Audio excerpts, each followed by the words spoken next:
Der er intet, der kan retfærdiggøre terrorisme. Den er uskyldig i alt sit væsen. Et hvert anstændigt menneske må fordømme den form for kriminel handling. Og virksomhed, der natten til i går flået flere hundrede mennesker ud af deres hyggestund i et teater i Moskva. Da tjetjenske terrorister tog dem som gidsler. Flere hundrede mennesker, liv og skæbner, blev i et nu tvunget til at lægge deres liv i hænderne på en samling maskerede psykopater. Det er ikke første gang. Tjetjenske terrorister gør uskyldige mennesker til ofre for deres sag, og det bliver formentlig heller ikke den sidste. Den ulyksalige sandhed er, at den tjetjenske terror har et modstykke i en russisk statsterror, og at de på den måde nærer hinanden. Det kan i uhyggelig grad minde om den utrolig onde cirkel, man ser i Mellemøsten, hvor volden for længst er kommet ud af fucking kontrol. Altså vejen ud af denne cirkel er den slags politiske forhandlinger, som Ruslands præsident Putin så ofte har bebudet. Meget mere er der imidlertid ikke sket på den politiske front. I stedet for at gå i konstruktiv dialog med Tjetjeniens folkevalgte og repræsentanter, har den russiske præsident trukket både dem og det internationale samfund rundt i manesien. Han har erklæret krig til Tjetjenien for overstået. Han har erklæret sig reddet til forhandlinger. Han har lovet retsopgør mod krigsforbrydere, der har stået bag utallige massakrer, voldtægter, mord, plyndringer og andre modbydelige overgreb. Men intet er sket.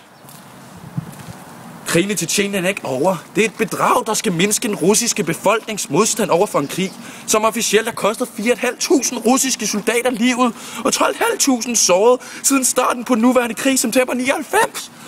Reelt er tabene meget større, og de fortsætter. Med små notitser i aviserne er løbende vidnesbyrd om. Oveni kommer massive tab blandt tjetjenske gorillaer og civile, men det fylder så åbenbart mindre i russernes generelle politiske bevidsthed. Præsident Vladimir Putin har heller ikke gjort alvor sin erklærede vilje til at finde politisk løsning på Tjetjenien-spørgsmålet. Han har tværtimod smidt republikkens folkevalgte og moderate præsident Maskadov på porten, forsøgt at indsætte andre marionetter og så sent som i denne måned blæst på opfordringer fra liberale russiske politikere til at indlede forhandlinger.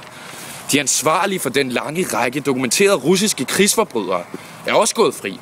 Selvom præsident Putin tidligere lovede at stille de ansvarlige til regnskab for deres ugerninger. Men ifølge menneskerettighedsorganisationer er de fleste sager om overgreb mod civile blevet indstillet, uden at der nogensinde er blevet indledt seriøse fucking undersøgelser. Den ene sag, som ikke er det. Sagen Yurit Budanov er endt som en farce. Rusland har svigtet sine ambitioner om at udvikle sig til et moderne retssamfund. Men alt det hører russerne kun lidt om. Journalister er blevet udsat for så stort pres, at mange er pålagt sig selvcensur, mens andre som journalisten Anna Politkovskaya, der blandt andet fortalte om de tjetjenske rædsler ved et læsermøde på Politiken i sidste måned, er blevet groft chikaneret af russiske myndigheder. Altså den pressefrihed, der var en hjertesag for tidligere præsident Boris Jeltsin-Vodka.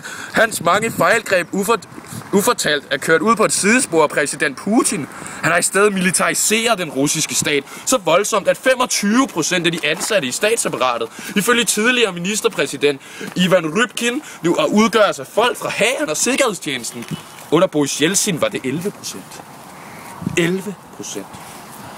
Og skulle nogen stadig være i tvivl om, at Rusland er på gal kurs, var det gårsdagens russiske protester over afholdelsen af et kommende tjetjensk kongres i København være den dråbe, der fyldte bægeret. Men nej, alt dette til trods har vi og vores ansvarlige politikere i Vesten valgt at tie. Men hvor længe kan vi acceptere det?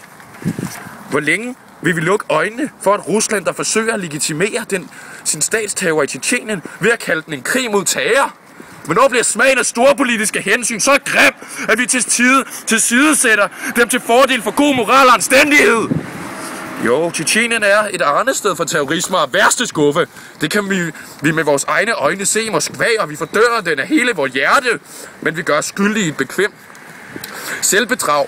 Hvis vi tror, at man kan komme terrorismen til live ved at betjene sig af samme metoder som de terrorister, der udfører den, jamen det er jo ikke en løsning. Det er opskriften på en katastrofe af den slags, der overrumplede hundredvis af uskyldige i det teater i Moskva i natten til i går.